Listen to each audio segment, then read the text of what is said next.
Muy buenos días, amigas y amigos, y bienvenidos a una nueva edición del Baúl Podcast, en donde aquí, como siempre, me encuentro con Rafael Peraza. Un saludo, Rafa, ¿cómo estás? Muy bien, Fran, muchas gracias. Y espero que también la audiencia esté bastante bien. Hoy venimos a hablar de un tema bastante entretenido y que han pedido muchos, ¿no? Así es. No es que lo han pedido directamente, pero yo creo que si han pedido y quieren ver aquí a los protagonistas de este Sí, episodio. sí, sí, sí. Sobre todo dijeron de que faltó mucho en el episodio de los filósofos, y nosotros dijimos, es que no son, sí se han metido con filosofía, pero es que van más para otro lado. Entonces, Mm, hoy, como habrán visto en el título, nos toca hablar del economista más importante e influyente del siglo XX.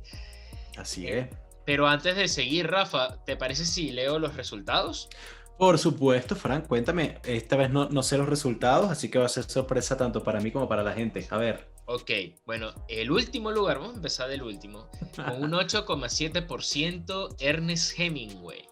Coño, Hemingway quedó de último. Pues sí, Mucha crítica del episodio pasado, ¿no? De que no hablamos de fulanito y menganito y fulanito y que marico, cómo son era posible que 400 millones de habláramos de hueputas. Tolkien. Sí, no, o sea, demasiados escritores, de nuevo, siempre decimos, estas son nuestras Pero elecciones. tú sabes No que yo estamos tengo una diciendo, teoría.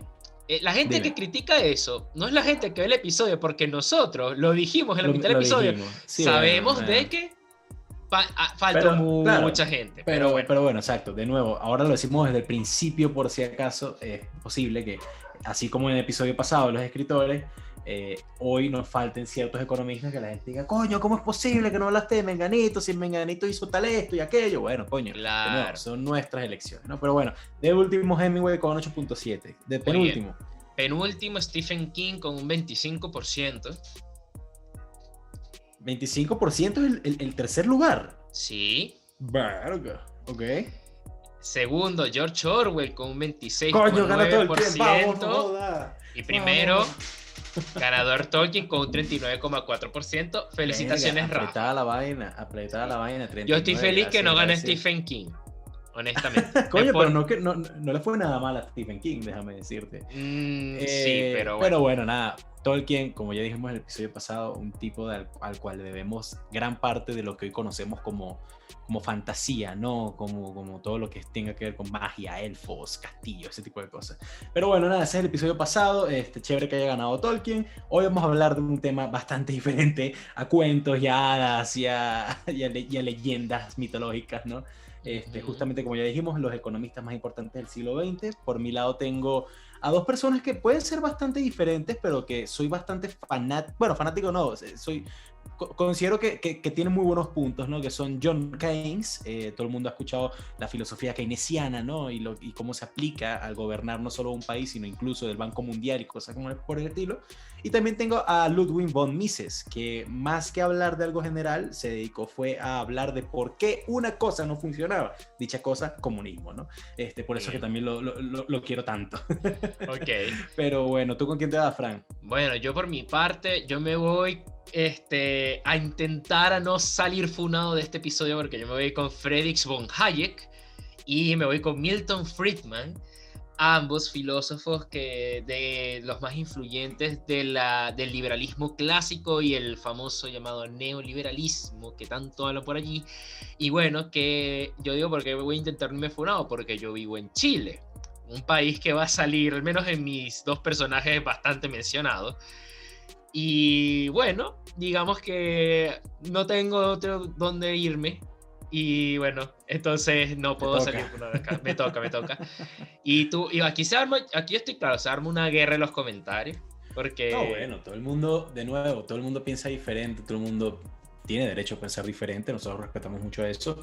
Hoy no vamos a decir como tal que este es el sistema que funciona y punto, ¿no? O sea, de nuevo, somos prácticamente, digamos, los abogados de las teorías de exacto. estas personas que vamos a hablar, ¿no? Así de vez en cuando, así como yo lo acabo de hacer, diga que Y respeto recuerden, y que es la sigo ciertas cosas de influencia. lo que ellos dicen, ¿no? Es la influencia. Exacto. Aquí no es juicio Estamos hablando de moral. la importancia, exactamente. Exactamente. Pero bueno, nada, sin más que decir, ¿te parece si yo comienzo, Fran? Aprovechando que tú Adelante. comenzaste el anterior. Y bueno, nada, vamos a comenzar con, honestamente, me atrevo a decir que el nombre más suena de los cuatro cuando uno habla en público, ¿no? Que sería justamente John Keynes, John Merlin Keynes, si lo digo más británicamente, ¿no? Este señor, bueno, como casi todos los ingleses de lo que hemos hablado en este podcast, viene de una buena familia, viene de una familia bien acomodada, y resulta ser que, así como me imagino los otros tres personajes de los que vamos a hablar, Keynes no estudió economía. ¿Por qué? Porque en esta época, realmente tú para ser economista no había una carrera de economía. Tú tenías que ser abogado y de ahí sacabas una rama de abogacía en economía, ¿no? En teorías de la economía. De hecho, tú ves grandes personajes como Alexander Hamilton, tampoco era economista, sino que era abogado. Von Mises también era abogado. Realmente no sabría decir de Hayek y de Friedman, pero me imagino que también es el mismo caso. Todos estos cuatro personajes, me atrevo a decir que vienen de la misma época, todos fueron, digamos, relativamente famosos durante inicios, finales de la Primera Guerra Mundial, periodo de crisis del 29 y Segunda Guerra Mundial, y bueno, justamente Keynes no es la excepción, ¿no? John Keynes es conocido por ser bastante optimista y pensar realmente en el futuro. Él decía que no podía haber un mercado radicalmente libre, como muchos dirán hoy en día, ni una economía totalmente controlada por el Estado, sino tenía que haber un punto medio entre ambos. Teníamos que poder decir que, mira, puede haber una economía libre hoy, mañana sí tienen que haber regulaciones por el Estado, ¿no? Él decía que la corrupción el pensar a corto plazo y también el despilfarro son los peores cánceres para el buen funcionamiento económico, no importa si es de derecha o de izquierda. Y yo apenas leí esto, lo primero que se me vino a la cabeza fue Venezuela, donde la corrupción cuando llegó el gobierno de Chávez, antes había mucha corrupción, ¿no? Pero la corrupción cuando llegó el gobierno de Chávez era grandísima, el despilfarro por todo el gran dinero que traía el petróleo era brutal, y el pensar a corto plazo, ¿no? Crear cosas ahorita, pero que tal vez no funcionen más adelante, gastar mucho ahorita para mantener a la gente, contenta, ¿no? De nuevo, esto no es exclusivo de la izquierda, pasa muchísimo en la derecha también, pero ese fue el primer ejemplo que se me vino a la cabeza para decir, coño, este marico tenía razón, ¿no? Keynes siempre intentaba ver a largo plazo, ¿no? Él realmente decía que tú tienes que invertir no para hoy, sino para tus nietos. De hecho, eso es uno de sus escritos más famosos, Economía para nuestros nietos, ¿no?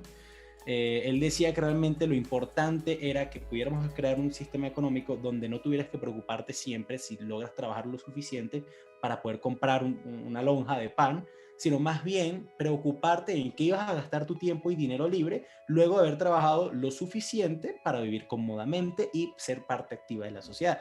Ese era realmente su visión a futuro y lo que él decía que era pues realmente el objetivo para vivir bien como sociedad, ¿no? Aparte de eso, bueno, nada, él era parte del grupo de Bloomsbury, que era pues un club de académicos, artistas, economistas, filántropos, pensadores de la época de Inglaterra, ¿no? Y bueno, era bastante activo, como les digo, ¿no? En el periodo de entreguerras, que era justamente de 1919 1920 hasta 1936, más o menos, que comienza la antesala a la Segunda Guerra Mundial. Justamente en ese mismo año, en 1936, él escribe la Teoría General del Trabajo, Intereses y Dinero. En esta, él aborda e identifica las razones del desempleo, lo malo de los mercados totalmente libres y cómo solucionar los problemas del capitalismo en general. Ojo, el que él criticara el capitalismo no lo hacía comunista, para nada. Pero él decía que cuando había algo malo tenía que identificarse para mejorarse, no solamente, mira, esto no funciona porque es una mierda. No, marico, él tenía que realmente trabajar para funcionar, para que eso que estuviera mal lograra funcionar, ¿no? Keynes intenta replantear todas las teorías económicas populares de la época, estas economías y todos estos pensamientos económicos, perdón, que desataron la crisis del 29, que decían de que bueno, tiene que haber siempre oferta, demanda, no puede haber oferta sin demanda, si hay desempleo es porque hay sindicatos que están haciendo que los sueldos suban, o porque el Estado sube los sueldos, entonces hay inflación. Todas estas ideas que nosotros conocemos como economía básica son las mismas ideas de economía básica hace 100 años. Pero Keynes sabía que esto no era tan básico y tan simple, y se daba justamente el ejemplo de la crisis del 29 para demostrar que eso no era tan básico o tan simple. Había más de 3 millones de desempleados en el Reino Unido, que él era británico, recordemos. Había más de 15 millones de desempleados en Estados Unidos. Y realmente no se podía esperar que la única solución que la gente conocía para la época sobre la economía era, bueno, esperar a que la situación se establezca, se estabilice y que la demanda vuelva naturalmente a ocurrir. ¿Por qué? Porque esto no pasaba. Porque, bueno, ¿qué te puedo decir? O sea, incluso cuando durante la crisis del 29, gobiernos como los Estados Unidos daban ayuda a la gente, ayudas económicas, y comenzaban a volver a trabajar dichas personas, produciendo más dinero. De todas formas, el público en general prefirió ahorrar casi todo lo que hacían por miedo a que otra gran crisis reapareciera. Entonces, si tú haces dinero, pero no lo gastas, sino que solamente lo guardas y solamente gastas en salud, en cosas básicas como la comida, la luz, el agua, el gas, ese tipo de cosas, estás volviendo a estancar la economía, porque no hay movimiento. Y entonces eso hace que solamente estos sectores puedan salir adelante y al ya no haber, ¿qué te digo yo? Mercado para electrodomésticos, mercado para autos, para turismo, para inversión en teatro, en deportes, este tipo de cosas, realmente lo que estás haciendo al final es perjudicar de nuevo la economía y alargando la crisis porque no hay movimiento de dinero. Es bastante curioso también, una de las cosas que más se me venía a la cabeza, tú y yo, cuando estudié Keynes, Frank, tú y yo somos muy fanáticos de South Park. Hay un episodio sobre la crisis del 2008 que Kyle se hace como si fuese Jesucristo, ¿no? Entonces él dice que la solución no es encerrarse y nada más gastar en comida y ya, sino que tienes que revivir la economía para que la economía pues pueda volver a surgir, ¿no? Es revivir la economía y tiene que ser por medio del gasto. Pero es que no, la gente no puede gastar plata que no tiene. Entonces, ¿cuál es la solución a esa? Keynes se da cuenta que durante este tipo de crisis el principal problema es la falta de demanda, no la oferta hay. Durante la crisis del 29 en Estados Unidos se oxidaban carros totalmente nuevos, neveras totalmente nuevas porque ya no había nadie que las comprara, pero la oferta estaba. Sino que el gobierno tenía que crear más demanda, necesitaba hacer que la gente gastara, pero tenía que darle a la gente para que la gente gastara, pero tú no podías simplemente darle. Entonces, ¿cuál era la teoría de Keynes? Si hay una crisis económica, tienes que invertir en la gente. ¿Cómo inviertes en la gente? Bueno, mira, de repente puedes crear una vía de ferrocarril de Nueva York a Boston. ¿Hay vías de Nueva York a Boston? Sí las hay, bueno, pero crea una nueva. Esto lo que hace es que haya más infraestructura, que nunca va a ser malo. También da empleo a la gente, ya que el Estado lo está pagando, pero necesitan trabajadores que hagan la vía. Y también hace que inversionistas y sectores comerciales comiencen a invertir alrededor de la vía. O sea, si el trayecto es largo, el de Nueva York-Boston no es muy largo, pero digamos uno más largo todavía, digamos Nueva York-Denver, que es larguísimo, pero es muy importante porque son dos centros comerciales muy vivos. Entonces comienzas a crear incluso pueblos en medio de esta vía porque necesitas gente en el lugar para poder construirla, ¿no? Entonces, si hay nuevos pueblos, entonces eso desmoviliza gente que estaba en la calle sin nada y sin empleo en Nueva York y los pone en un nuevo pueblo en el medio entre Nueva York y Denver que se llame, ¿qué te digo yo? Freetown, cualquier cosa. Y así mismo puedes recuperar la economía. Y no solamente en infraestructura, también tienes que invertir en salud, tienes que invertir en educación, tienes que gastar dinero para que la gente, este tipo de cosas básicas que le hacían falta, ¿no? Y que solo están gastando ahí, bonos de comida, educación y salud, ya no fuera una preocupación. Y si tienes dinero, ya no tienes esto, y ves que el gobierno está invirtiendo en ti, ahí sí dices, bueno, voy a comprar un carro, bueno, voy a comprar una casa, bueno, voy a comprar un nuevo microondas, una nueva, bueno, microondas en esa época no, pero un nuevo horno, una nueva nevera, ¿no? Ese tipo de cosas. Y así es como realmente vas a revivir la economía. Esta es la teoría de Keynes. ¿Tiene que haber un mercado libre? Claro que sí, pero es que tampoco puede ser totalmente libre. ¿Por qué?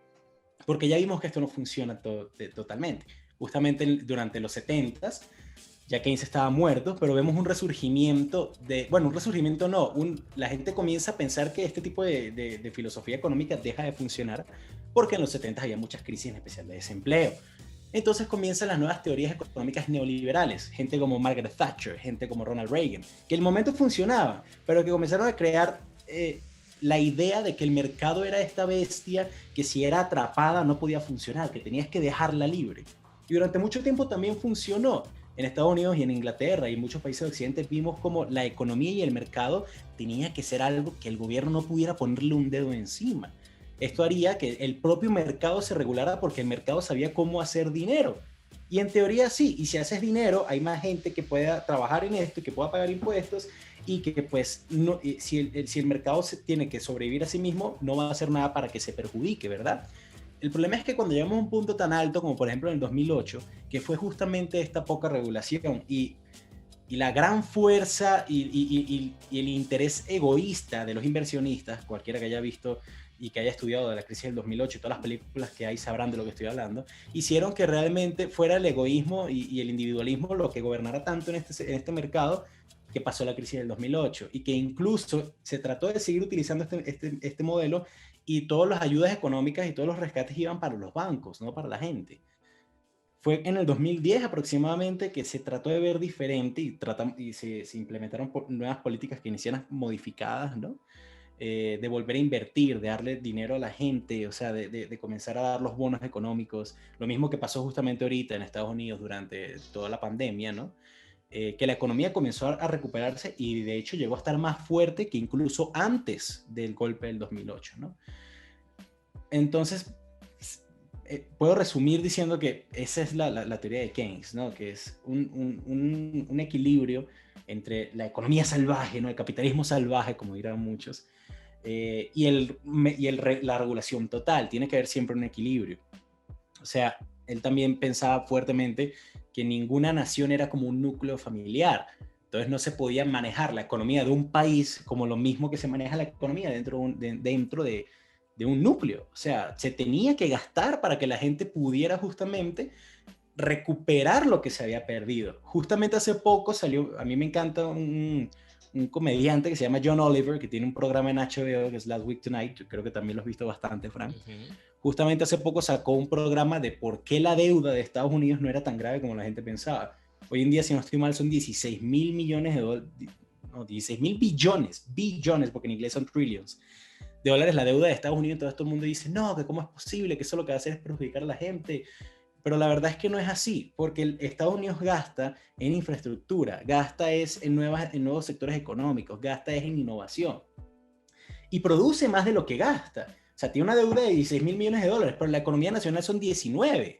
Entonces, realmente, siempre y cuando la deuda no sea mayor que lo que produce anualmente, todo va a estar bien. Tiene sentido, ¿no? Eso es lo que mucha gente ignora. Y siempre y cuando la plata que se gaste, que el gobierno gaste, incluso si no la tiene, va destinada a que la gente viva mejor y que a la gente tenga más oportunidades económicas y comerciales, y que eventualmente en unos años toda esa inversión se ve reflejada en mejorías económicas para la población, que por ende son más impuestos, entonces todo va a estar bien. Y esta es la teoría. Esto es por eso es que todo el mundo ha escuchado, no, la filosofía keynesiana económica, esto y esto y esto, porque es básicamente la idea que tenemos hoy en día de cómo funciona la economía y de cómo debería funcionar.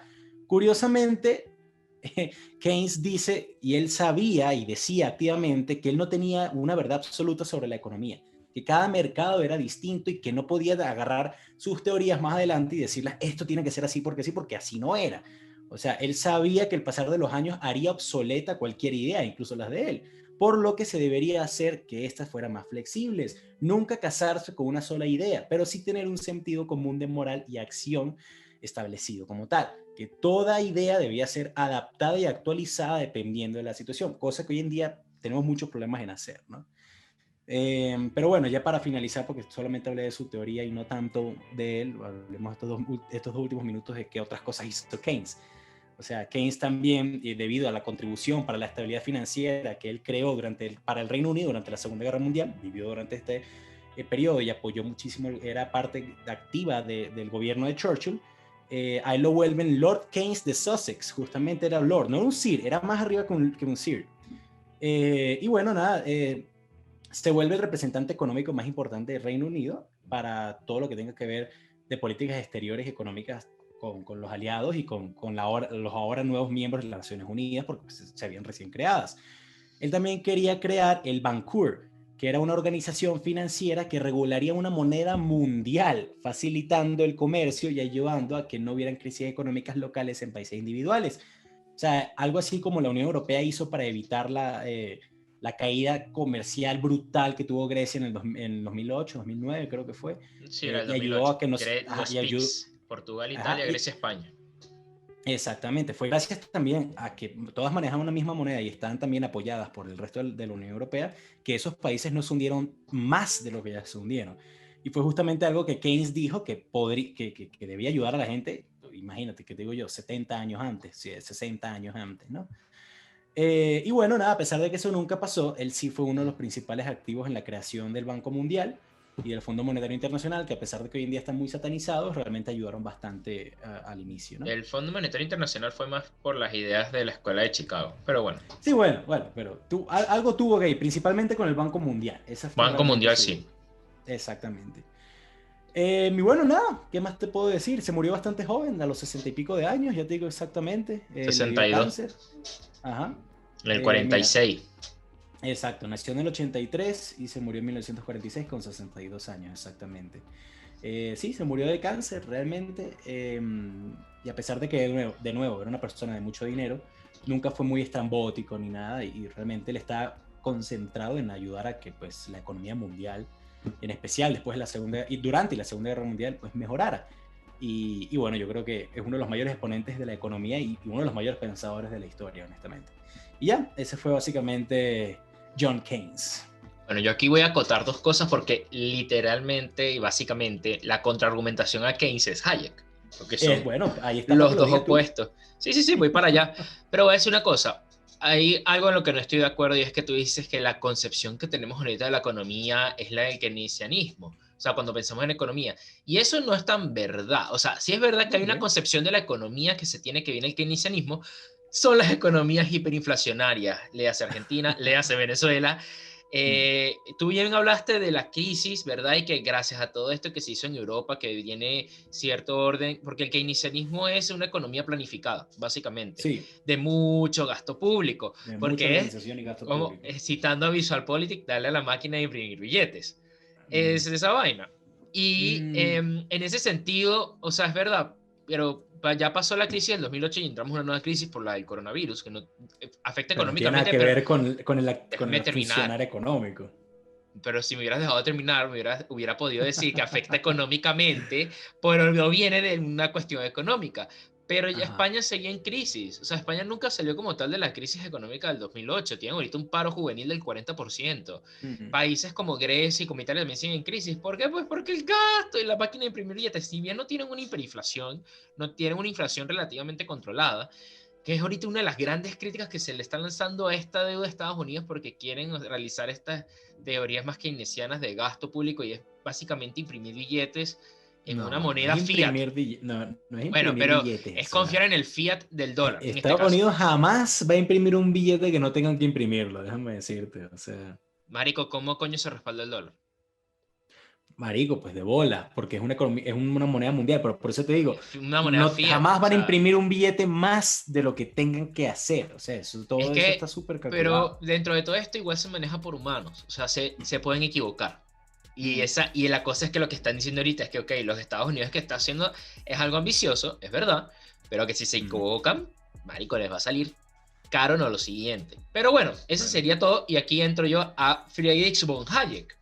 Friedrich von Hayek, él es de origen austríaco, pero pasó gran parte de su vida tanto en Inglaterra como en los Estados Unidos. Él nació en Viena y terminó al final muriendo en Friburgo.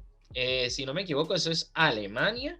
Pero bueno, él fue economista, como decía Peraza, fue jurista, pero también fue filósofo. Es el máximo exponente de la escuela austríaca, si bien él no la fundó. Él fue el discípulo mentor de Mises, el que vas a mencionar después. Sí, no tanto tan amigos porque ellos, o sea, no coincidieron durante tanto tiempo. Bueno, o sea, sí coincidieron en ciertas cosas, me refiero personalmente, pero, o sea, la relación empezó como que él empezó a leer a Mises y se influyó por todas estas ideas y él las desarrolló y las expandió mucho más allá. Él se considera un liberal clásico, o sea, este término del neoliberalismo que tanto le han querido poner a él como el creador del neoliberalismo y todo esto, la verdad no, él siempre se considera un liberal clásico y él nunca él desechó esa idea como el neoliberalismo, al menos para él, ¿verdad?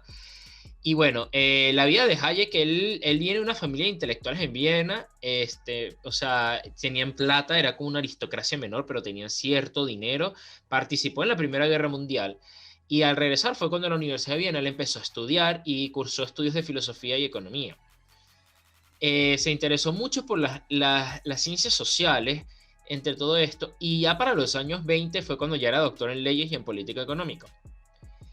Hayek, ante todo esto, después de un tiempo, él va para Londres, y él aquí llega a la London School of Economics, y aquí es donde él conoce como tal a Mises, y aquí se rodea con mucha gente, y aquí es donde, por así decirlo, empieza la rivalidad con Keynes, que es, o sea, no es como una rivalidad, no es que se odiaban, la verdad, Era un simplemente choque, sí, choque ideológico, eso era todo. O sea. ni siquiera ideológico, intelectual, porque aquí hay que ver algo.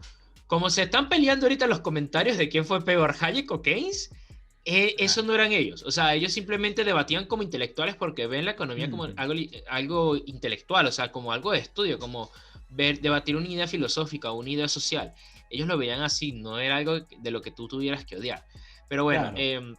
Hayek, él se consideraba un liberalista clásico también en el aspecto filosófico, muy de John Stuart Mill, de David Hume, y jóvenes no, pero de John Locke, el que hablamos en otros episodios del Baúl Podcast. Él era muy, muy partidario de esas ideologías. Si bien aquí hay una cosa con Hayek, y aquí yo voy a hacer una aclaración. A ver si tú lo sabes, Rafa. Rafa, ¿cuál es la diferencia entre dictadura y tiranía? ¿Cuál es la diferencia entre dictadura y tiranía? O sea, no. ¿Cuál es la diferencia entre una persona que se refiere a algo como dictadura y como tiranía? Pero no entiendo la pregunta. O sea, la diferencia de una persona que se refiere. O sea, mira, yo sí por lo menos, hay gente que por lo menos habla de que, o sea, se refiere a la dictadura en Venezuela, o sea, Maduro, como no es una dictadura, es una tiranía. ¿Pero por qué? Ok, no sé, cuéntame. Porque hay gente, yo no, voy diciendo una puta vez que yo no, pero mucha gente, sobre todo en la extrema derecha, claro, sí, dicen que las dictaduras de izquierda son tiranías, porque no todas las dictaduras son malas. Eso es de tan papá y tan abuelo. Sí, es que, marico, es que tú tienes la mente, la persona en las mentes, es muy rancio, o sea. Sí. Pero bueno, pero eso lo quiero aplicar para Hayek, porque en un sentido, si él era un liberalista y él defendía la libertad individual ante todo. Y aquí llegará un contraargumento mucho. Si defendía tanto la libertad individual ante todo, ¿por qué coño de la madre era tan partidario del régimen pinochetista o de los regímenes militares en Argentina, que eran súper dictatoriales y asesinos? Hayek, sí. Pues por una simple razón. Para Hayek, y aquí por eso lo relacioné con la parte filosófica, para él la máxima expresión de libertad individual era libertad económica. O sea, él pensaba de que la gente en Chile y en Argentina era más libre en las dictaduras de Pinochet y de Videla y de Galtieri que por lo menos en el gobierno socialista de Allende, por el simple hecho de que ellos tenían ahí todas las libertades económicas disponibles, y que fue simplemente que una dictadura en la que la libertad política estuviera durante un tiempo marginada y se hubiera suspendido la democracia, era una transición a verdad conseguir una libertad económica, que era lo más importante. Esto era una de las bases claves del pensamiento de Hayek. ¿Dónde Hayek ve esto? Cuando pasa la crisis del 29, es ver las ideas de Keynes, como tú bien acabas de mencionar, agarraron un fuerte bastante duro en el Reino Unido, en los Estados Unidos, entre varios estudiosos, pero Hayek no estaba de acuerdo. Hayek propone lo contrario. Como tú bien hablaste, la teoría de Keynes se basaba en la demanda, o sea, ellos se basaban en la demanda. La de Hayek se basaba en la oferta.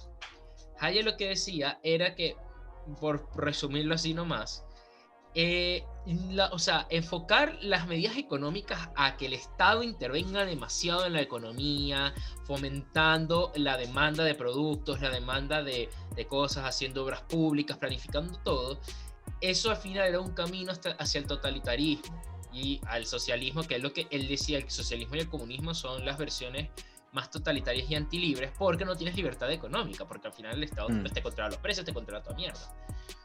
Entonces él dice que no, que se tienes que basar en la producción, o sea, en hacer medidas de que apoyen a la producción de más productos y así reactivar la economía, que esto después lo voy a adentrarme un poco más con Friedman, pero así con generar una producción que sea sostenible a través del tiempo, que tal vez al principio no dé resultados a corto plazo, pero que a largo plazo será mucho más beneficioso con la economía. Y esto todo al final, él debatió que jode con Keynes hasta que Keynes se murió. Y 2 años, creo que fue 2 años después de la muerte de Keynes, que él lanzó uno de sus libros más famosos, que es El camino de la servidumbre, The Road to Serfdom. En el Camino a la Servidumbre, claro, él habla de por ejemplo, de cómo es verdad, estos tipos de economías planificadas y que el Estado meta tanta mano en la economía, al final te llegan a regímenes totalitarios. Las ideas bases de estas ideas es que en el periodo de entreguerras, después de los nazis, se decía de que, coño, o sea, esto ocurrió fue por el germanismo, o sea, por la ideología de superioridad aria. Hayek no pensaba relativamente eso, porque, o sea, él pensaba de que... ¿Hayek era judío? Sí. Ok. O sea, él creo que era de origen judío, si no me equivoco, pero era como más agnóstico, o sea... Era agnosticismo... bueno, no sé si no averigué si era judío o no, pero sé que era agnóstico. Pero bueno, él ante todo esto, lo que él decía es que ojo, los alemanes... Disculpa, te interrumpo otra vez, pero no lo dije como algo, por si acaso si alguien lo dice, no lo digo como si fuera algo malo o bueno, ¿no? Estamos cagados, está claro. Sí. En esos momentos, claro, estamos hablando de 1930 él no fue y nazi. pico, él no fue en nazi. Austria, justamente. Y él ¿no? en la guerra él no estaba en Austria, él incluso... Este es un dato curioso, él tuvo una reunión con Keynes personal, como que la única vez que se vieron personalmente, porque él estaba en Londres cuando ocurrieron los bombardeos alemanes. Y por evacuación los mandaron a la London School of Economics, los mandaron al campus de Cambridge, y una vez le tocó hacer una vigilancia nocturna con Keynes en una noche y no hay registro. No, y no hay registro de lo que hablaron, de la conversación, no hay registro. Claro, dos tipos hablando paja ahí mientras veían la calle. Y que pues. ninguno de los dos contó que se dijo, o sea, simplemente quedó esa conversación y ya. Y hablaron bueno, de cricket y vaina. Quién sabe, marico. De rugby. Entonces, bueno, claro, él decía que no, que la verdad es que habían causales históricas que serían los que generarían que los alemanes siempre fuesen, por así decirlo, guiados hacia a un gobierno más que intervencionista y autoritario en la manera de controlar las cosas, y que al final el que eso se salió de control fue lo que lo llevó al ascenso del nazismo y de toda esta ideología nazi. Dentro de todo esto, ¿qué es lo que defiende Hayek en teoría? Él defiende la mínima intervención del Estado, o sea que el mayor reto del Estado es intentar no intervenir económicamente cuando hay una crisis, porque él dice de que hay periodos cíclicos en la economía que son crisis y bonanzas, o sea, periodos de un superávit muy grande y periodos de déficit muy grandes, pero que estos periodos se pueden estabilizar de cierta manera en que no sean tan catastróficos. Como bien lo dijo Rafa, esto más adelante empezarían a ocurrir crisis porque durante la mayor parte del siglo XX las ideas de Hayek fueron las que se tomaron a gran escala en las economías más importantes del mundo. O sea, Hayek influyó directamente a los Reaganomics de Ronald Reagan y a las políticas de Margaret Thatcher, que las hablamos en su episodio. O sea, Margaret Thatcher incluso en los 70, en un debate político, cuando dijo en qué es lo que creía, sacó el libro del Camino a la Servidumbre de Hayek del cartel y dijo: esto es en lo que yo creo. O sea, él fue muy influyente y asesoró directamente esos gobiernos. Él después de la guerra él se va para Chicago, donde la Universidad de Chicago, y ahí es donde se crea la famosa Escuela de Chicago, donde muchos economistas latinoamericanos fueron allá y estudiaron directamente de ellos. También él fue profesor de Milton Friedman, lo influenció muy, muy directamente a él, y que de aquí es donde en Chile se conoce mucho, son los Chicago Boys, que fueron los que importaron esto va más con Friedman, no lo tocaré ahorita tanto, pero que importaron todo el modelo liberal y lo trajeron a Chile con la dictadura, básicamente, y que lo aplicaron como les dio la puta gana. Entonces, Hayek al final muere en el 2006. Este sí vio que vivió 92 años, una vaina absurda. Verga. Y sí, y entre las otras ideas que él también hablaba, porque él no solamente hablaba de economía, y él era una economía de mucho de política monetaria, o sea, él se enfocaba mucho en eso, y él lo que decía el keynesianismo es que siempre va a dar inflación, o sea, siempre te va a crear una crisis inflacionaria y que eso es un problema y que no es algo sustentable y que es al final, son al final cuestiones que no son, o sea, tal vez a corto plazo se vea muy bien, pero al final va a ser mucho más lo que tengas que pagar a largo plazo por pensar de manera cortoplacista, cuando él era al revés, literal eran las antítesis cada uno. Bueno, Hayek también, él habló en su segundo libro más famoso, que de los más importantes también, Los Fundamentos de Libertad, casualmente él lo hizo en respuesta a una pregunta que le hizo Keynes, que es como porque Hayek no defiende que el Estado no exista, porque Hayek no es un anarquista.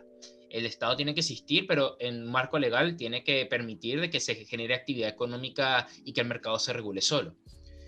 Ante todo esto, que Keynes le hizo una pregunta, ok, ¿y dónde se traza el límite de hasta dónde llega el Estado?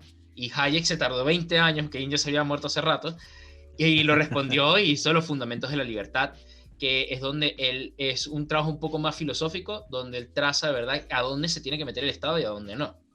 Que básicamente, y por ponerlo como un ejemplo para más fácil de explicar, en el 2008, en la crisis económica, desde las ideas de Hayek, se hubiera tenido que hacer es que de verdad el Estado hubiera liquidado esos bancos. O sea, en vez de darle préstamos y al final alargar todo el asunto y que fuera peor, no, porque o sea, fueron banqueros irresponsables, hicieron mal negocios y como que tienes que pagar la bancarrota, básicamente. Claro. Y que se hubieran tenido que liquidar esos bancos y que obviamente y dar préstamos así como otra vez a inversionistas y emprendedores, a dar facilidades más que préstamos para que generen nuevos bancos que, bueno, no cometan esos errores y ahí reactivar la economía. Y dicho de todo esto, las ideas de Hayek es verdad que con las crisis económicas siempre se ponen muy en duda. Y ahí son muchas las ideas de Keynes. Pero un libro que entró en el top seller en el 2010, en la lista de libros de Amazon, fue El Camino a la Servidumbre de Hayek. O sea, 80 años después de haber salido el libro, volvió a ser relevante. Incluso ya Hayek se había muerto, murió en el 2006, esto 4 años antes. Fue uno de los libros más vendidos en todo el mundo. Otra vez porque son unas ideas que también calan mucho con lo que nosotros vemos como humanos, porque Hayek también decía, la última idea de él era el orden espontáneo. Las instituciones y los países y las sociedades se crearon por órdenes espontáneos, o sea, fueron grupos de gente que espontáneamente se fueron juntando y haciendo comunidades. No fue como que un carajo llegó y dijo, júntense todos, vamos a hacer esto y esto y esto. Porque él, ¿qué es lo que veía? El problema de la burocracia, y yo odio la burocracia, y aquí estoy de acuerdo con él. El problema de la burocracia es que al final tienes que depender todo en alguien que dé una orden y en alguien que trace un plan. Pero eso siempre se va a diferir porque van a entrar personas diferentes, con ideologías diferentes, que quieren hacer otras cosas. Al final los órdenes espontáneos, él incluso lo veía hasta en el lenguaje, con inglés. El inglés no tiene una academia oficial que lo regule, se regula solo. Y nosotros en español tenemos la Real Academia Española y la italiana, etc. Él decía de que los órdenes espontáneos en la economía son como de verdad se sustentan modelos económicos sostenibles a través del tiempo y sociedades sostenibles a través del tiempo. Incluso, si bien él odiaba a los comunistas, él decía, los tenemos que tolerar, ni modo, es una sociedad. Sí. No tienen que llegar al poder y hay que hacer lo posible para que cada vez haya menos, pero intelectualmente hablando, no matándolos. Pero dice, dentro de todo, hay que tolerarlo. Sí, no, hay que aclarar porque si no, marico. Y bueno, eso al final fue Friedrich von Hayek, que influenció la política económica de muchos gobiernos, muchos pensadores y el famoso neoliberalismo que tanto le encanta a la gente putear. Claro, está muy bien, o sea, es curioso, ¿no? Al final incluso, a pesar de que estas dos personas eran muy diferentes, ¿no? Tanto Keynes como con Hayek, ¿no? Es curioso como los dos llegan a la misma conclusión al final de todo, que es que no hay que ser comunista, ¿no? Pero, sí. pero bueno, no, quitando eso de lado, o sea, ambas teorías son muy válidas. Al final, de nuevo, yo creo que ahí se puede rescatar mucho justamente. Yo opino que las dos ya se quedaron obsoletas. Sí, claro, justamente eso iba. Justamente Keynes dice, y lo digo, y lo dije yo, ¿no? Que realmente uno no puede guiarse por ideas tan viejas. En el mejor de los casos tienes que adaptarlas por lo menos, ¿no? Entonces realmente que hoy en día siguen habiendo políticos, economistas y demás personas que traten de llevar un modelo económico nacional basándose en ideas escritas hace 80 años, coño, dice bastante del momento en el que estamos, ¿no? Y la cosa es que dichos políticos, como al final son políticos y hacen política, jamás, sí, claro. O sea, esas ideas funcionan porque también no es que tienen mucho margen de acción, funcionan si las haces como para así decirlo al pie de la letra. Pero al final todas estas políticas económicas, estos economistas, no es que me estoy basando en esto, y haces muchas cosas que no están basadas en eso, o sea, te desvías también de la situación porque obviamente si Keynes mira hacia Argentina, vamos a poner Argentina, pero no Venezuela, si Ujú. Keynes mira hacia Argentina y esa barbaridad de gasto público, diría como que, mira, yo sé que yo hablaba de un Estado grande que planifica todo el gasto público, pero es que ustedes se pasaron de verga. O sea, Sí, no, no, por Mario, que el supuesto. Y 40% de nuevo, o de los sea, trabajadores en tu no, país sean empleados públicos es una maldita y tienes que barbaridad. ver las cosas a largo plazo, no solamente gastar por gastar al principio. O Claro, sea, tienes que planear cómo se gasta la vaina. Pero de nuevo, o sea, al final tenemos que siempre ver que las cosas cambian, ¿no? Y tenemos que saber adaptar las ideas o crear ideas nuevas dependiendo de la situación, ¿no? Yo creo que sí. tanto Keynes como Hayek podían los dos estar de acuerdo justamente en eso. Quién Pero sabe, bueno, capaz esto, dentro de 100 años alguien estará así hablando como nosotros en un baúl siglo XXII, estará ajá, hablando de Satoshi y el Bitcoin. sí, bueno, nada, no, eso tiene que hablarse, eso es teoría económica, eso es estudio, y así como Sí, hablarán de Elon Musk y muchísima gente de lo que haga, ¿no? Pero bueno, este podcast no son solo de dos personas, estos son cuatro, así que sigamos, por favor. Y justamente me alegra que hayas dado de segundo con Hayek, porque pues vamos a hablar también de una persona que tenía ideas bastante similares, de nuevo, se conocían, uno fue estudiante del otro, y este es justamente Ludwig von Mises.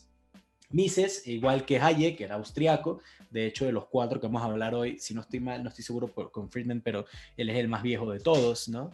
sí, Él justamente nace en lo que hoy en día es Ucrania, pero en ese momento era parte del Imperio Austrohúngaro, ¿no?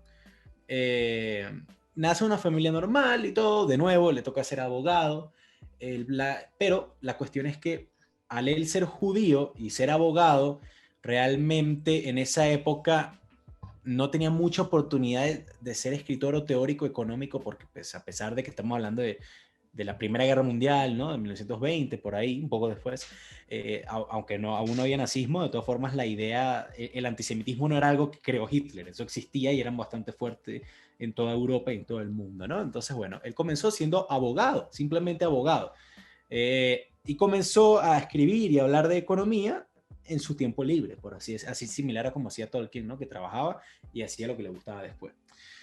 De todas formas, Mises era bastante inteligente, por lo menos no para dar soluciones como tal, sino para investigar por qué las cosas estaban mal. Eso es lo curioso de este señor, ¿no? Así como tú muy bien dijiste, era parte de esta escuela austriaca de liberalismo clásico, si se puede llamar así, en ese momento era solo liberalismo, y era ferviente creyente de que el mercado tenía que regularse solo, lo que estamos hablando. Por eso es que justamente estas ideologías de las que ya habló Franklin Hayek serían los pilares, ¿no? Del neoliberalismo, de Reagan, de Margaret Thatcher, que vemos hoy en día, estas ideas también de que Trump hablaba, ¿no? Ese tipo de cosas, realmente estas son las bases puras, por así decirlo. Mises es bastante conocido por aportes como por ejemplo la praxeología. De nuevo, Mises estudiaba por qué las cosas no funcionaban bien, explicaba el por qué, a pesar de que no siempre daba soluciones, explicaba el por qué. Y justamente para esta época, estamos hablando de 1920, ¿no? Algo curioso estaba pasando en Rusia, que ya no era Rusia, ahora era la Unión Soviética, ¿no? ¿Mm? Y justamente, pues este paso, ¿no? Esta revolución bolchevique manejada por Lenin, más adelante sería de Stalin, ¿no? Para Mises era algo increíble. No increíble de bueno, sino de increíble de cómo era posible que esto estuviera pasando, ¿no? Y entonces él dedicó muchísimos estudios, muchísimo tiempo de su vida justamente para explicar, no criticar por criticar, sino explicar por qué realmente el comunismo no era viable económicamente. Y entonces él comienza a teorizar sobre, valga la redundancia, la teoría del valor y el cálculo económico. ¿Esto qué quiere decir? ¿Qué coño es esto? La teoría del valor era básicamente lo que utilizaba Mises y los liberalistas económicos para explicar por qué algo tiene valor. ¿Por qué esta lata tiene valor? ¿Por qué un pedazo de pan tiene valor? Porque, bueno, el mercado en ese momento dicta qué es lo que la gente necesita y qué es lo que la gente quiere. Lo mismo que hemos hablado toda la vida, que nos enseñaron desde pequeños de oferta y demanda. Si de repente hay una crisis porque muchos campos de trigo se marchitaron en uno de los principales países del mundo, ¿qué te digo yo? Entonces eso quiere decir que el mercado va a dictar que el valor del pan tiene que subir porque ahora es más caro hacerlo y bueno, puede generar muchas crisis a raíz de esto, ¿no? El problema es que en un gobierno comunista, en una economía comunista, ya no, el mercado no es el que dicta el valor de ese producto o de ese servicio. Ahora lo dicta el gobierno, pero es que el gobierno no puede estar pendiente y no tiene las herramientas para saber cuál es el verdadero valor de las cosas cuando no hay un mercado que venga a regular este tipo de cosas. O sea, el gobierno puede decir lo mismo que pasó, sonaremos como un disco rayado, Fran y yo, ¿no? Pero bueno, lo mismo que pasó en Venezuela. O sea, si el gobierno dice, mira, el petróleo vale esto y eso va a valer todo, la gasolina, perdón, vale esto y eso va a valer los siguientes 10 años, realmente si el valor del barril sube, va a ser lo mismo. Si el valor del barril baja, va a ser lo mismo. Siempre va a generar problemas porque o estás despilfarrando mucho dinero o estás perdiendo mucho dinero, ¿no? Dato curioso para la gente que no es de Venezuela. Hubo un punto en Venezuela que la hiperinflación fue tanto de que la gasolina la daban gratis porque el billete con el que tenías que pagar la cuenta no vale absolutamente nada. Literalmente, hablando en términos económicos, una hoja de papel, una hoja de papel blanco, o sea, comprar la resma, dividir el valor de la resma de hojas de papel en el número de hojas de papel que te dice, sacar el precio unitario de cada hoja de papel, valía más que el billete con el que tenías que pagar la gasolina. Sí, no, realmente era algo ridículo, ¿no? Pero justamente Mises decía eso, el gobierno, la idea del comunismo en cuestión de libertad financiera podía funcionar solamente en papel. Y no tenía que ser algo malo, sino que realmente no podía funcionar. El gobierno no podía darle un valor a todo. El cálculo económico, que es lo que este señor es más famoso, el cálculo, pues sí, su idea más famosa es justamente esa. ¿Cómo hacer para que o sea, él trataba de ver cómo hacer para que el comunismo funcionara, a pesar de que tampoco era comunista para nada, ¿no? Él decía, él inventa este cálculo económico para que los gobiernos de izquierda pudieran darle una idea más estable al valor de las cosas, pero de todas formas esto iba en contra del comunismo, porque si el comunismo entonces decía, bueno, entonces el precio del pan tiene que ser más o menos esto, ¿con qué coño vas a pagar si no hay moneda? ¿Con qué coño vas a pagar si la idea es que el gobierno tenga que darte absolutamente todo? Curiosamente, lo hemos hablado cuando hablamos de Lenin, lo hablamos cuando hablamos de Stalin en este mismo podcast. Y de Marx. Y de Marx. No, de Marx no tanto porque, déjame terminar, coño. Hemos hablado nosotros de que la Unión Soviética como tal, a pesar de que era un gobierno comunista, a partir de más o menos 1931, vuelve a meter el sistema del rublo, que es la moneda rusa, ¿no? Vuelve a permitir que haya propiedad privada, vuelve a permitir que haya libre comercio. ¿Por qué? Porque es que realmente, de nuevo, tardaron 11 años en darse cuenta, pero al final se dieron cuenta de que es que el gobierno no podía darle un valor estable a toda la economía nacional. Y lo vimos fuertemente cuando hubo las crisis de hambruna en Ucrania. Lo vimos cuando, tecnológicamente hablando, la Unión Soviética, al no haber competencia, al no haber nuevos estudios, al no haber competencia, no hay otra forma de decirlo, realmente se quedó muy atrasada con el resto de Europa, más de lo que ya estaba durante la época del Imperio Ruso. Y fue a partir de 1931, fue a partir de la Segunda Guerra Mundial también, que esta competencia y que esta libertad de comerciar realmente hizo que la Unión Soviética se convirtiera en el titán industrial y en el titán tecnológico, porque fue un titán tecnológico que llegó a ser, ¿no?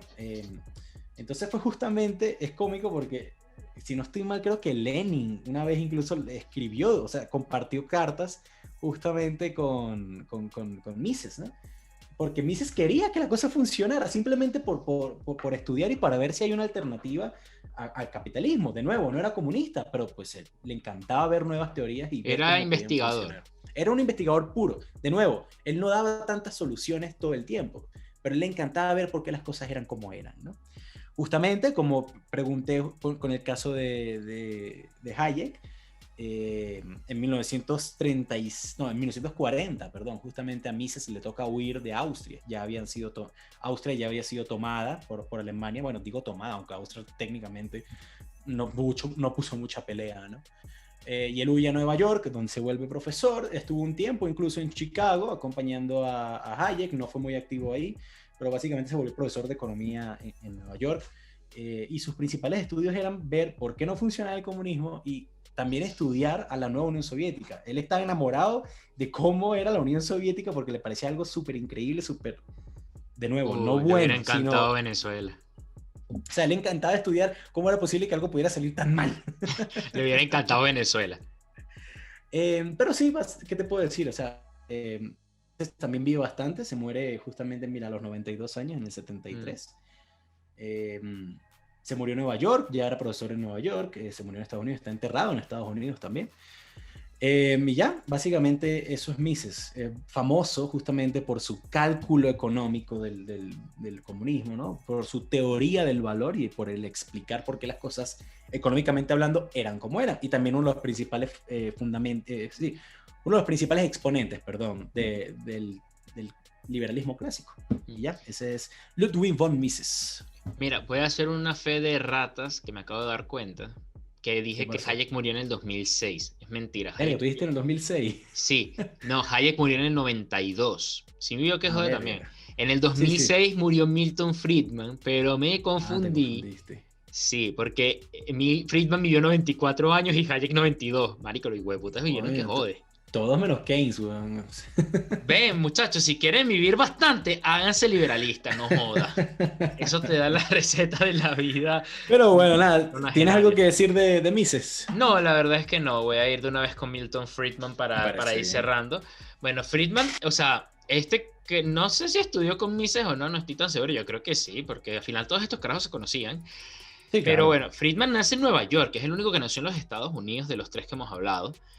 Nace en Nueva York en 1912 y muere en San Francisco en el 2006. Este sí fue el que murió en el 2006, el otro me confundí. Como dato curioso, que también me había pasado, es que, o sea, hemos hablado de gente, aquí hay varias cosas que se parecen. Friedman también era de origen judío, ¿verdad? Creo que Hayek, no estoy seguro, pero bueno, los otros dos sí lo eran. Y también estuvo en la Universidad de Chicago. Él sí fue profesor de la Universidad de Chicago, de la Escuela de Economía de Chicago. Y también en este caso, bueno, Friedman es el responsable, uno de los responsables del modelo económico en Chile. Algunos le dirán milagro chileno. Yo no quiero que me funen, porque ahorita esa palabra está horrible. Y, en fin, pero la razón por la que Chile se convirtió, la verdad, en uno de los... O sea, y esto sí no me lo pueden venir a negar.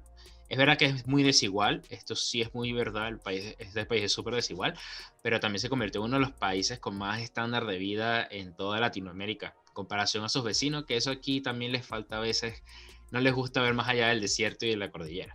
Pero bueno, Milton Friedman, en fin, él en su pensamiento también es un liberal clásico, como ya lo tenemos explicado, eso es básicamente lo mismo, podemos seguir adelante.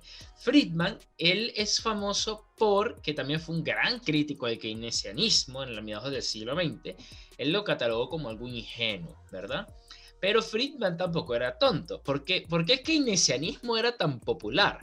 Porque el keynesianismo se podía explicar con peras y manzanas. Algo que a los de la escuela de Austria le faltaba era un publicista o un periodista o un carajo de relaciones públicas, porque ellos cuando hablaban de estas vainas, he leído partes del libro de Hayek, los libros de Hayek, de verdad, o sea, no son tan difíciles de entender tampoco, pero eran bastante específicos con muchas cosas y no se entendían a la gente. El keynesianismo se entendía fácil en ese sentido, y es como fácil de explicar. Ahora, a nivel económico será más complicado, era como un poco la inversa, claro. Pero a nivel es fácil, es la máquina de imprimir billetes. Pero Friedman, ni corto ni perezoso, él lo que vio era como que, ok, este carajo se sabe comunicar bien, pero no me gusta su idea, pero bueno, yo también me voy a comunicar bien, y agarró muchos términos keynesianos y los aplicó, pero a su propia teoría de liberalismo económico, que Milton Friedman también se les considera uno de los padres del neoliberalismo. Y Milton Friedman, él es muy famoso también porque él trajo de verdad esa idea del capitalismo, la plusvalía, o sea, esa comprensión de cómo funciona el mercado y qué hace para ti, para la libertad individual. Eso vino gracias a Friedman. Friedman con sus trabajos trajo eso a la gente y trajo esa comprensión de por qué es importante este modelo económico en contraste a este otro, porque este modelo económico te va a dar libertad, te va a dar renta, plusvalía, negocios, y este otro, pues mira, te puede dar deudas, te puede llevar a la quiebra, va a limitar tus libertades, es un peligro, etc. Dicho esto, pues digamos que él también era un poco de la escuela de Hayek que no les gustaban las tiranías, pero decía que no todas las dictaduras eran malas. Pero bueno, Friedman fue directamente también asesor en el gobierno de Ronald Reagan y de Margaret Thatcher, y su pensamiento económico fue muy influyente en las políticas de varios estados postsoviéticos a la caída de la Unión Soviética. La teoría principal de él es la teoría monetaria. No es una teoría per se como fundada así como una escuela, pero la ideología se le conoce como el monetarismo, que es para una expansión suave y gradual de la oferta monetaria, ¿verdad? No de la demanda. Lo mismo, ellos aquí se enfocaban mucho es en la parte de la oferta. Y él también desarrolló el concepto de la tasa natural del desempleo, que es decir, que a lo largo del tiempo se podía calcular aproximadamente las tasas de desempleo que en los ciclos económicos de cada país son aceptables, o sea, como que es lo normal que va a haber, porque o sea, eso es imposible, ni siquiera en la Unión Soviética creo que era así, que existiese 100% de empleabilidad. Eso creo que es algo imposible. Ahí si alguien me equivoco en los comentarios, dígame, te equivocaste, se hizo en tal pueblo de mierda por allá metido en no sé dónde, ¿ok? Entonces, bueno, y él predijo con 10 años de antelación la crisis de estanflación de los Estados Unidos en la década de los 80. O sea, él lo predijo 10 años antes de que ocurriese. Si no me equivoco, fue en los 80. Pero la estanflación, ¿qué es? La estanflación es que en una situación inflacionaria, aquí inflacionarios son números bajitos, no es el 50% de Argentina ni el 1.000.000% de Venezuela, vamos a estar claros, pero que supuestamente, ¿qué es la inflación? Básicamente es como el crecimiento de la economía, supuestamente. La cosa es que cuando la inflación se va de control, no es un crecimiento realista de los precios y la moneda deja de valer, lo que hemos vivido nosotros. Pero cuando es una inflación a un número bajo, la verdad es una señal de que la economía está creciendo, y por eso la moneda y los precios y todo va subiendo, y en teoría subirían también las rentas de las personas que viven en ese país. Pero una estanflación es que cuando está eso creciendo, se estanca la economía. No, o sea, la economía de verdad no empieza a crecer. Pero bueno. Los pensamientos de Friedman para propuestas públicas es que si él de verdad él pensaba de que lo mismo, muy parecido a Hayek, hay que cortar por lo menos la intervención del Estado en todos estos modelos, en el gasto público, hay que recortar todo eso para dejar que la economía sea libre. Incluso él llegaba hasta decir de que si estás en una crisis, corta los planes sociales. Ahí digamos que yo sí no estoy de acuerdo con él. Él como monetarista, él lo que se enfocaba y él lo que siempre buscaba, así como tú me decías que Mises era como comprender cómo el comunismo pudiera funcionar y vivió 92 años y no lo consiguió. Bueno, Friedman vivió 94 y él se proponía resolver los problemas de inflación, ¿verdad? Limitando el crecimiento de una oferta monetaria y una tasa constante y moderada. Básicamente, a nivel matemático, ojo, no era lo mismo que intervenir la economía como inyectando dinero, cosas así, sino que a nivel matemático, prever un plan, sí, exacto, un plan de cómo se tiene que llevar la economía en medidas de que la libertad del mercado vaya generando estos números y vaya creciendo. Él aquí dentro de todo, él también era muy defensor de la libertad. Él mejoró a algo que se llamaba la curva de Phillips. Él la mejoró para que es macroeconomía, es una curva que representa la tasa de inflación y la tasa de desempleo, y él la mejoró. Él propuso ideas para que esa curva se pudiese arreglar cuando entrasen en crisis, ¿no? Y bueno, esto era como la parte muy económica de esto. Más bien, el ejemplo que él decía de la economía liberal a la perfección, una economía laissez-faire, o laissez-faire en francés, que es una economía que le dejen hacer, o sea, libre, era Hong Kong, hasta que ahorita China la agarró. Él decía que Hong Kong era el ejemplo perfecto de una sociedad, de una economía liberal y con unas libertades individuales, y coño, Hong Kong, de ser ex colonia británica, tener a los chinos ahí pegados que lo querían agarrar, hasta que la agarraron. Hong Kong se logró uno de los centros financieros a nivel mundial y uno de los ejemplos económicos a nivel mundial más importantes del mundo, y Hong Kong es una bahía. O sea, imagínense la bahía, o sea, no sé, el Mar de Plata, el centro mundial de la economía Bueno, por una ideología. o sea, O, tampoco es así. Hong Kong es de los puertos más importantes del mundo también por supuesto, su posición claro, geográfica, o sea. bueno, Mar de Pero Plata entiendo no, lo que dices. o Hong sea, Kong bueno, no tiene recursos, Hong Kong no tiene para dónde crecer. no O tiene sea, territorio básicamente exacto, hicieron plata a punta de comercio, o sea, a punta de exactamente, servicios, de desarrollo, ¿no? O sea, sí, sí, sí, sí. sí. Él estuvo directamente implicado por eso en los gobiernos de Reagan y de Thatcher. Y mira, esta es una visión muy particular, esto lo encontré investigando, que no solamente Friedman tuvo mucha influencia en Chile, que es el caso de los Chicago Boys. Los Chicago Boys fue lo que contaba un poco con Hayek, un grupo de economistas que fueron, estudiaron allá en la escuela de Chicago. Y a Friedman se le considera uno de los embajadores, por así decirlo, o uno de los ideadores del régimen chileno dictatorial no oficial. ¿Por qué? O sea, él le entrenó a todos estos economistas a hacer este plan pensado para Chile. Y él incluso, o sea, desde antes del golpe militar se tenía fe que él estaba esperando que hubiese un cambio en el país para poner esto a prueba, así, hacer su experimento. Chile se refiere, economía de Chile también es visto un poco como el laboratorio económico, porque literal es como que agarraron un país como muestra y aplicaron estas ideas económicas, porque aquí también vamos a ser fieles a la verdad. La economía con Allende y en los años anteriores era un puto desastre, eso tampoco iba para buen rumbo, y aquí Friedman desarrolló algo que se llamaba la terapia de shock, la terapia de choque, que es una terapia de medidas económicas muy fuertes que al principio generaron crisis, desempleo, porque efectivamente las políticas de Friedman al principio generaron esto, pero pensadas a largo plazo iban a generar bonanza económica y crecimiento. Pues digamos que no se equivocó, creció, si bien unos crecieron más que otros, eso sí es la verdad, creció de una manera muy desigual, pero pues salió de ser uno de los países con mayor tasa inflacionaria, llegó a un 341%, a uno de los países con más riqueza en América Latina por persona y en general como país. Pero bueno, a sacrificio de qué fue, de libertades individuales, de una dictadura súper sangrienta, de repercusión política, que a Friedman no le importaba un putas, la verdad, porque como Hayek, él decía que eran más libres por tener libertad económica que tener libertades individuales y libertades sociales como tal.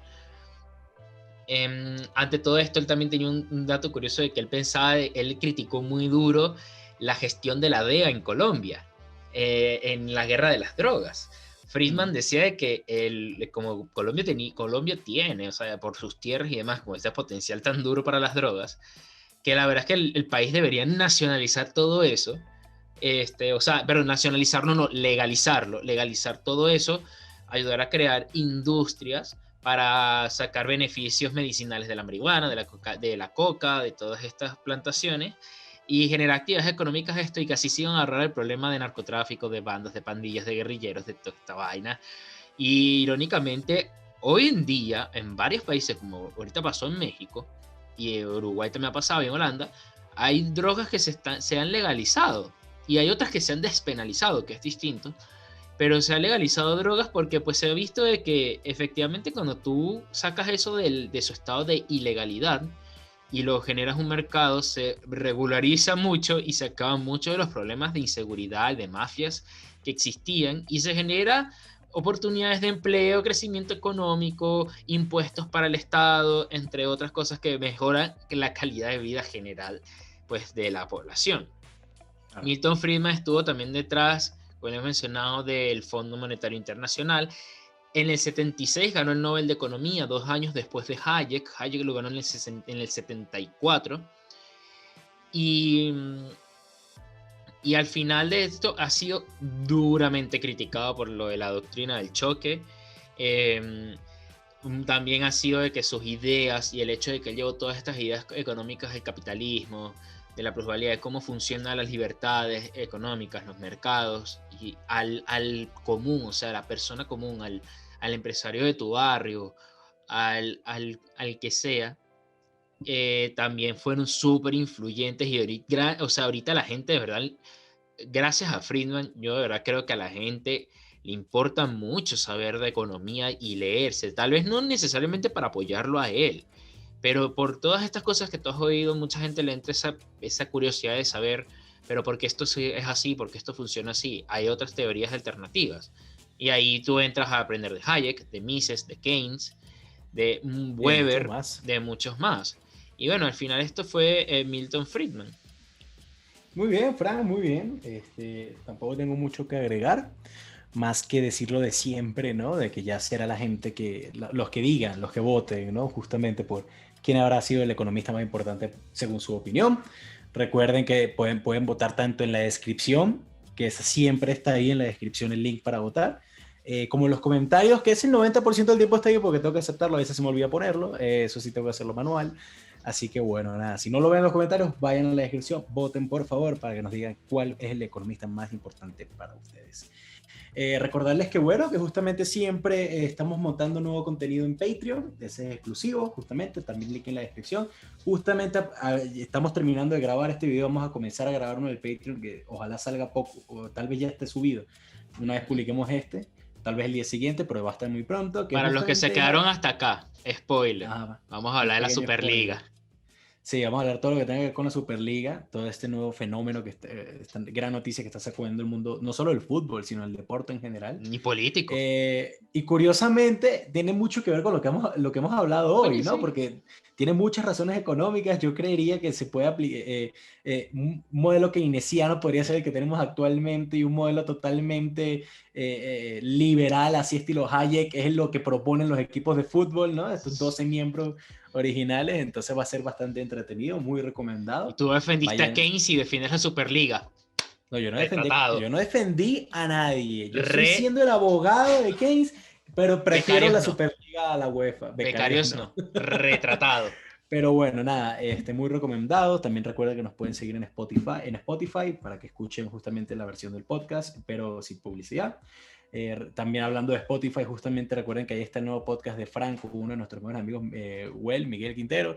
Hace poco, uno de los últimos episodios justamente es conmigo, muy recomendado. Te tengo en deuda todavía la recomendación en video normal, Fran. Eso se me ha olvidado, disculpa. Lo pretendo poner para este viernes o el lunes que viene. Eso tiene que salirte del corazón, no es una obligación. No, bueno, ¿qué quieres que te diga?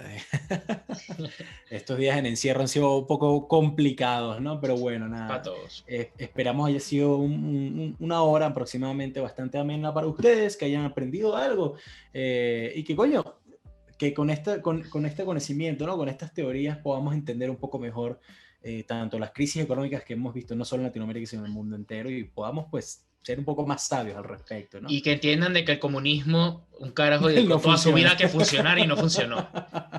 4 economistas hablamos hoy y ninguno de los 4 logró entender por qué el comunismo en teoría funcionaría, así que bueno, siempre decimos que tratamos no de no dar nuestra opinión o que tratamos de no decir que algo simplemente es así porque sí, pero si yo puedo decir que algo sí es porque sí en este mundo, es que el comunismo no funciona. Y creo que tú dices lo mismo, Fran. Así que bueno, en esa nota que nos ganará un poco de enemigos, terminamos este episodio. No, yo voy a ver la Civil War ahí en los comentarios. Y recuerden que de todas formas nosotros simplemente somos dos pendejos hablando de cosas que hoy en día no tienen ningún sentido. Yo fui Rafael Peraza. Yo Francisco García. Y que tengan muy buen día.